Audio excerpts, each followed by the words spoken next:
So GitHub just shipped a flood of different agentic updates this week. GPT 5.4, custom agents, JetBrains, smarter OIDC tokens, a code review that actually, actually reasons about your code base.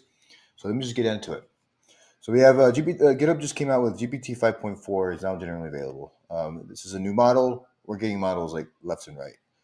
Another one is JetBrains users get custom agents, hooks, and MCP auto approvals. So there is a lot of investments happening in other IDEs, which is nice to see that. Another big update is Actions OIDC tokens now support repository custom properties. Now this is a big update. I've been waiting for this for a long time. Whenever you're trying to run a enterprise level organization, being able to authenticate with federated credentials is great up until you realize that you can either federate to the reusable workflow, or you can federate to the repo, or you can federate to the environment or the branch. This is all great, but to scale means that you need credentials or app registrations or identities for deployments at a per repo basis. It becomes very becomes a bottleneck. Unless you use reusable workflows, then it's great. But with this update, now you can create automation accounts tied to custom property values. So you can have a federated credential that's tied to the environment, an app, an area, a team, and as long as that custom property is set on the repo, then that repo can use that particular federated credential in their workflows and deploy. So if you're centralizing your custom property management and it's an org level custom property, it's a huge win. Next one is the Copilot coding agent can now skip actions approvals. Now this one's a really cool one, but I'm pretty sure GitHub didn't want to make this one, but I think they got a lot of pushback against it, which is when a GitHub Copilot coding agent creates a PR, it will you would have to approve the actions.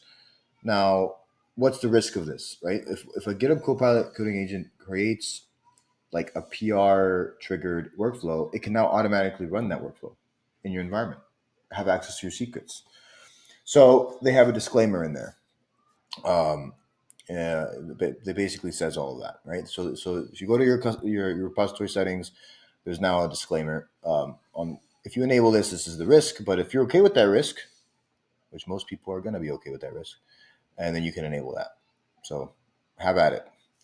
Next update is security automation gets a UX overhaul. Now, this is a non-page. Let me go to this one. There we go.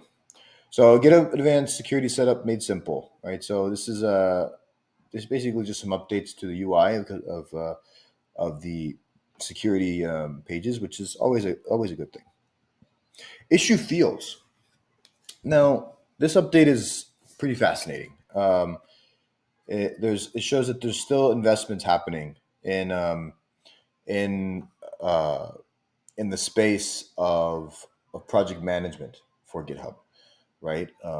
The certain fields, they used to have issue types, and now they're coming out with issue fields. And so this is a big update. So I still think that GitHub is not all the way there when it comes to project management, but this is definitely a big step forward, right? They're showing that they're really trying to have a lot of investments in the project management area. Next one is a Copilot code review goes full agentic. Now this is kind of a huge deal, right? So this basically means that now you can have your coding agent, the actual agentic workflows running in code review. So instead of it being just a blanket instruction file, it's going to be a full agent, right? That has access to your different MCPs, that will be able to run agentically. It's just going to be great. So yeah, take a wait to check out the new updates this week.